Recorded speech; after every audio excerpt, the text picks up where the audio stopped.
Welcome to Revenge with Lyra. I bought my dream home in secret. A neighbor warned. Strangers are inside. I checked the cameras. It was my brother's family celebrating. That's when I dialed the police. My name is Madison Clark. I'm 29, and if you think you know how this ends, stay tuned. What happens when the keys you've worked your whole life for stolen before you even touch the door? The camera feed flickered on my phone, balloons, laughter, plates clinking, my brother's kids running across my polished hardwood floors, my sister-in-law holding a glass of wine like she owned the place, and my brother standing tall in the middle of it all, grinning, giving a toast as if this house was his kingdom. My kingdom. The house had been my silent obsession for years. The one with ivy curling over white stone. The one perched just outside the city with the lake shimmering at sunset. I had worked double shifts, sold my car, lived off ramen for months just to scrape the down payment together. No one knew I closed the deal. Not even my parents, especially not my brother. And yet there they were, celebrating inside as if my sacrifices, my secrecy meant nothing. My chest tightened as the laughter on the feed grew louder. My neighbor hadn't exaggerated. They weren't just inside. They had invaded, settled, claimed. I pressed call on the police line with shaking hands, my voice steady only out of fury. Yes, this is Madison Clark. I own a home on Lakeshore Drive. There are intruders inside. Do you know them? The dispatcher asked. I stared at my brother's smug face on the screen. Yes, I whispered. I know them too well. As I ended the call, one thought burned like wildfire. They thought I wouldn't find out. They thought I wouldn't fight. But this house had my name on it. And tonight the truth would too. The red and blue lights hit the driveway before I could even study my breathing. From my car across the street, I watched as two officers approached the front door. Inside, through the glow of my phone's camera feed, I saw movement. My brother's wife rushing to hide the wine glasses. The kids shushed and pushed upstairs. Then my brother opened the door, wearing a smile I knew too well, the one he used when he thought charm could erase theft. "Evening, officers," he said smoothly. "Can I help you?" They asked for proof of residence. His stuttered, feigning innocence. "This is family property. We've been here for years." "Family property?" My jaw clenched. That's when I stepped out of the car, folder in hand, the deed, the mortgage documents, the closing papers, every signature, every dollar traced back to me. The cool night air bit at my skin as I walked up the driveway. My brother's smile vanished the second he saw me. "This is my house," I said, my voice cutting through the night. "Not yours, not ours, mine." The officers glanced between us. One took the folder, flipping through the certified documents. The other turned to my brother. "Sir, unless you can show proof, you'll need to leave." For the first time, I saw fear flicker across his face. His hand tightened on the doorframe, knuckles white. My sister-in-law appeared behind him, her voice shrill. "This is ridiculous. She's lying." But the paperwork was undeniable. The officer handed it back to me with a nod. "Ma'am, you're the legal owner. Do you want them trespassed?" My brother's eyes locked on mine, daring me to humiliate him in front of his family, the neighbors, the law. My chest ached, but my resolve hardened. "Yes," I said, "trespass them." And just like that, the house that had been filled with their laughter fell silent, emptied under the weight of truth. But as their car pulled away, I knew this was only the beginning, because thieves don't just surrender, they plot. And my brother had just lost his crown. By morning, the fallout had already begun. My parents called first, voices sharp and accusing. "Madison, what did you do? Kicking your brother out like that? Making a scene in front of the neighbors." I almost laughed. "What did I do? He broke into my house. He threw a party in a home, whom he didn't buy, didn't earn, didn't even know about until last night. But reason never worked with them. To them, my brother was golden. I was disposable." Later, the text came. "A barrage from my sister-in-law. You embarrassed us." The kids cried all night. "You'll regret this." Every line was guilt dressed up as blame. But I didn't bend this time. I couldn't. Instead, I opened my laptop and logged into the home security system. Footage poured in. My brother toasting with wine, boasting about finally upgrading his life. the kids running wild through rooms I hadn't even furnished yet. Proof stacked on proof, every frame another nail in a story. That night I drove to the house. The silence inside felt holy. My footsteps echoed on the polished wood. The walls smelled of fresh paint, untouched, unsullied, and yet their presence lingered like smoke after a fire. As I stood in the living room, I replayed one clip on my phone. My brother raising a glass. Here's to us. Finally moving up in the world. It wasn't just trespassing. It was claiming, pretending, erasing me. I sank onto the staircase, heart pounding with something colder than anger. Clarity. This wasn't about a house. This was about history repeating itself. The same story of them taking me, giving, and everyone pretending it was fair. But this time I had proof. I had keys. I had walls that held my name, not his, and I swore on every brick of that house. He would never steal from me again. Not my home, not my future, not my voice. The next week, my brother made his move. Has showed up at my office all polished charm and fake smiles, like he hadn't been escorted out of my house by police days earlier.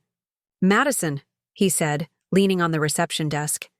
"We need to talk privately." I led him into the conference room, papers clutched tight in my hands. He didn't wait to sit down before starting his speech. "You can't keep that place all to yourself," he said smoothly. "It's too big, too expensive. Mom and Dad think it should be a family home somewhere we all share." I almost laughed. "Share? You mean the way you shared it by breaking in and celebrating like you owned it?" His eyes darkened. The mask slipped. "You've always been selfish. I've carried this family for years, and you?" I cut him off, tossing the folder onto the table. Inside were the deeds, the mortgage contracts, the police report. Carried this family with what? My paychecks, my credit score, my sacrifice? He flinched at the police report, the ink still fresh from the officer's pen. His jaw tightened, but he tried to recover. "If you go public with this, it'll ruin us. Mom and Dad's reputation. Mine, everyone's. You don't want that, do you?" For once I didn't hesitate. "I want the truth. And if the truth ruins you, that's on you, not me." He leaned closer, lowering his voice. "Think carefully, Madison. Families don't survive wars like this." I met his gaze without blinking. Then maybe ours isn't meant to survive? Silence stretched between us, heavy and sharp. He gathered the papers, shoved them back across the table, and stormed out, slamming the door so hard the glass rattled. I sat there, chest heaving, realization sinking deeper than ever. This wasn't just about a house. This was about rewriting the roles they had forced on me since childhood. And for the first time, I was no longer the background character in my own story. I was the author, and my pen had just drawn the first real line. The whispers spread faster than wildfire. By Friday, my aunt called, her voice sharp with judgment. "Madison, how could you drag your own brother into police business? He told us you bought that house with his money. He says you're hiding it to cheat the family." I closed my eyes, pressing my fingers against my temples. Lies spun so easily from his lips, swallowed whole by relatives desperate to keep him golden. "That house," I said evenly, "was bought with my savings, my overtime, my years of sacrifice. I didn't give a single dollar, and I can prove it." But proof never mattered to them. They wanted a story that kept him shining and me in shadow. That night, I opened the binder again. Inside, I added fresh evidence, screenshots of the mortgage drafts, wire transfers from my account, even the congratulatory email from my loan officer. Every page was another weapon, silent but sharp. I wasn't gathering these for family anymore. I was gathering them for the law.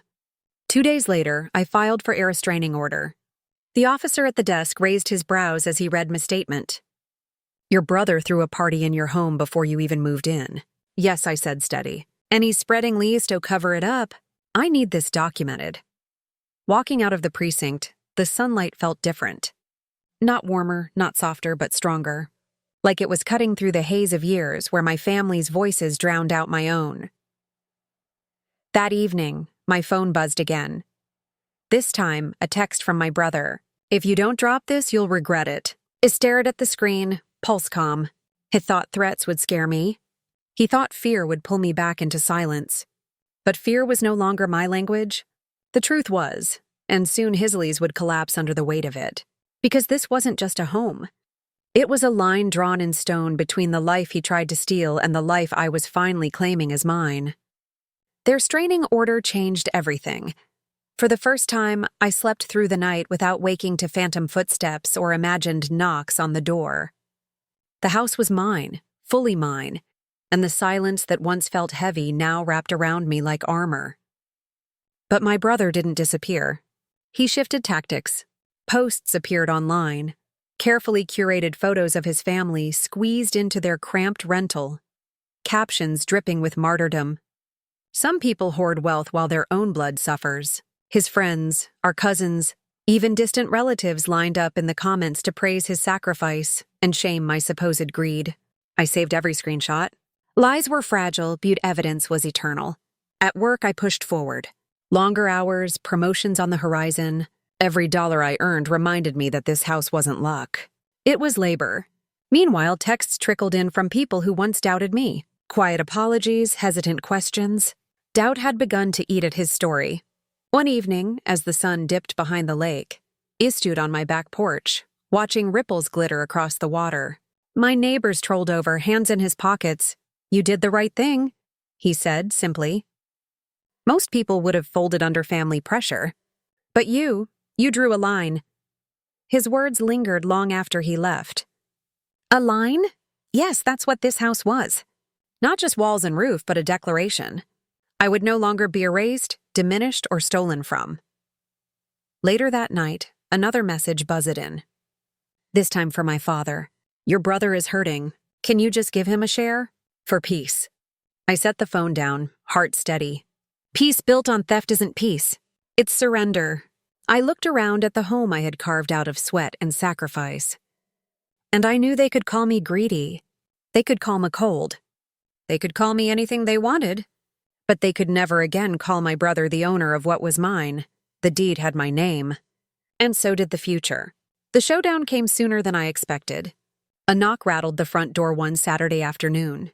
Through the peephole, I saw them all. My parents, my brother, his wife. A united front, rehearsed faces like they were walking into a boardroom negotiation. I opened the door but didn't step aside. "What do you want?" Mom's voice was syrupy. "Madison, sweetheart, let's not make this ugly. We just want what's fair." Fair? The word twisted like a knife. Dad cleared his throat. "The families decided the house should be shared. Your brother's kids need space. You don't even have a family yet. It's selfish for you to keep it." My brother crossed his arms smug. "Sign half over and we'll drop everything. No lawyers, no drama." Aloft cold, sharp. "You think this is a negotiation? You broke in, you lied. You smeared my name to anyone who'd listen, and now you show up here demanding a share." My sister-in-law sneered. "If you don't, no one will stand by you. You'll be alone." I stepped forward, holding the door frame like a shield. "Then alone, I's exactly what I'll be. Because I'd rather live in truth by myself than drown in your lies. Surrounded by family."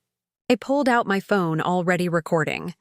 Their faces shifted, realizing their ambush was being documented. My brother's smile cracked first, then Mom's mask slipped into panic. "This will go to the court," I said flatly. "Every word, every demand, every threat." For a moment, no one spoke. The power shifted. The house wasn't their stage anymore. It was mine. Finally, Dad muttered, "Come on," and turned away. One by one, they followed, retreating down the driveway like shadows at sunrise. I closed the door, locked it, and leaned against the wood. My hands were trembling, but not from fear, from freedom. They had tried to storm my walls again, and I had sent them away with nothing but their own reflection. The house was quiet again, but this time the silence didn't feel heavy. It felt earned. I walked through each room slowly, touching the walls, the door frames, the polished counters. Every surface whispered the same truth. I built this. I earned this. This belongs to me. The court papers arrived a week later. The restraining order was extended, and the footage I had recorded sealed their fate. Their ambush was documented, their threats undeniable. The judge's words were sharp. "This property is solely and lawfully Madison Clark's. No loopholes, no family sharing, just clarity." I sat on the porch that evening, watching the lake catch fire with the sunset. My phone buzzed. A new message from Dad. It was only 4 words. "We won't bother you," for once, I believed him. But the victory wasn't about forcing their silence. It was about finding my own. I lit a candle in the living room, placed it on the mantel, and let its glow dance across the walls. For years, I had been the daughter who gave, the sister who yielded, the one who bent until I nearly broke. Not anymore. This house wasn't just a dream home. It was my declaration, a line in stone that noon could cross again. The neighbors still wave when I pull into the driveway. Some whisper about the scandal, others admire the courage. None of it matters. What matters is the key that rests heavy and certain in my palm, proof that no one, not even family, can steal what I fought to claim. I turned off the camera feed that night, not because I feared intruders, but because I finally felt safe. They had tried to turn my sanctuary into their playground, but I had written them out of my story. And in the stillness of my home, I finally felt what they could never give me: peace.